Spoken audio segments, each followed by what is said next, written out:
Really nice and easy. You're going to smack yourself in the leg just like I did. In this video I'm going to be talking all about the wooden nunchaku with the 2 black grooves we have for sale at Enso Martial Arts.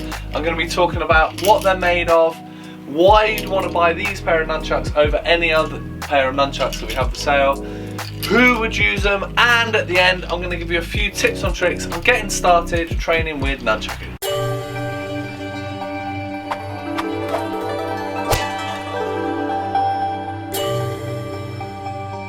Hi, my name's Doug Swift. I've been doing martial arts for the past 33 years and the owner of Enso Martial Arts for the past 16 years. If you're liking this video, click the little icon in the bottom right hand corner, subscribe to our channel and get all the latest updates and videos from Enso Martial Arts. So let's get into this video and learn all about the wooden nunchaku with the 2 black grooves. Nunchaku are steeped in history, and as the kind of history suggests, they were originally used by rice farmers for separating out the rice after a harvest. So beating the rice, so you'd have these farmers that would be constantly beating rice, threshing the rice. The kind of theory goes that over time, maybe if the villages got attacked, they wouldn't really be trained with weapons, but they would be very useful with farm tools. So there's a lot of farm tools that have come into the martial arts that get used. Things like tonfa, kama, sai and nunchaku are exactly the same as that. So the Japanese kobudo styles, like Japanese peasant weapons, is a system that stands alone, but they've kind of merged into other martial arts, and that's where nunchaku sit. You won't actually find that many styles teaching nunchaku these days, but you might find some of the karate styles, maybe some taekwondo styles that add in those weapons into their styles, because to be honest, the empty hand styles, people really have a bit of a craving for weapons, so they tend to phase it in a little bit, kind of to keep people happy, but also just because it merges in quite easily and it fits a lot of the movements and patterns, especially things like bow staff, nunchakus. You know, there's not a lot of footwork, so it's easy to add in at the end of a class maybe. If you were interested in training nunchaku, that would be the clubs to try and go for. Styles like karate, taekwondo, and maybe the kickboxing or like the black belt academies as well. Call them up in advance and ask them whether at some point you might move on to nunchucks or tonfa or something like that. So these chucks actually are really popular nunchaku at Enso. So they've got 2 black grooves which help with grip, and then they've got really beautiful wood. They've got the chain with the ball bearing, very popular fixing. Obviously not that traditional, but it moves much faster than the traditional rope. Yeah, really beautiful wood all the way down. Now these are made out of oak, so really solid wood, really durable.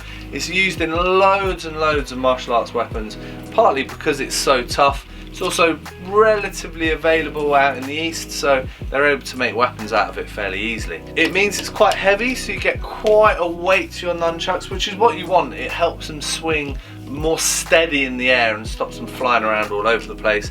And also you get really beautiful patterns in it. These particular chucks are varnished quite heavily, so they're really smooth. So having that grip, those 2 grooves on the end, really helps keep your hand on the chucks. Anywhere else, if you've got sweaty hands, it's probably going to be relatively slippy. As I mentioned earlier, these chucks do come with the chain and the ball bearing, so this is now really the standard for nunchaku these days. Most people these days that train with nunchaku are going to be used to the chain and ball bearing. It does make an extremely fast spin, so you can have them as fast as you want. It does mean they're slightly more erratic in the air, but if you've gone from foam chucks, nearly all the foam chucks are made with ball bearing, especially the ones with weight. You move through the rubber onto wood. It's kind of best to stick with chain, stick with what you know. And yeah, the majority of people that buy them have the chain, so it's a much faster, looks much flashier, and then kind of, you could argue, more fun, because it's more faster, more dangerous, a lot more fun. Just having a quick look at the dimensions. So the standard for nunchaku these days is like 12 inches. That's the standard length of the chuck, and these are absolutely no exception. So foot 12 inches, or you know, around 31 centimeters. Now the chain on these from chuck to chuck is 6 inches, 6 inches, 15 centimeters.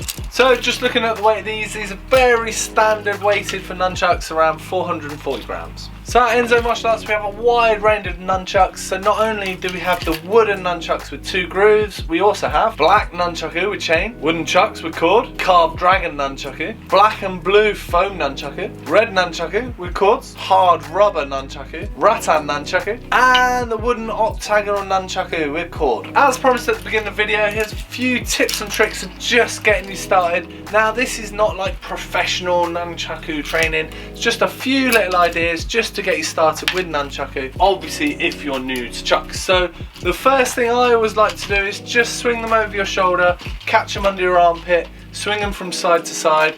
Really gets used to just moving the chuck around. You're not going to catch it every single time, and it just gets used to placing your hands in exactly the same place.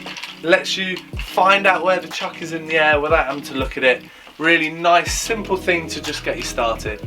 You can move on with this from catching it underneath the arm and then just checking it off the inside of the leg back up underneath the shoulder. So really nice to do, really nice and easy. You're going to smack yourself in the leg just like I did now and again. That's always a risk with nunchaku, that you're always going to bash yourself. You've got a hard bit of wood swinging around by your head. So yeah, nice and simple, 2 tricks. So another extension of swinging it underneath your arms is swinging it and catching it behind your back. So switching from side to side, catching it behind your back. Now with this one you're guaranteed to smack yourself in the back now and again, smack yourself in the bum. It's definitely going to happen.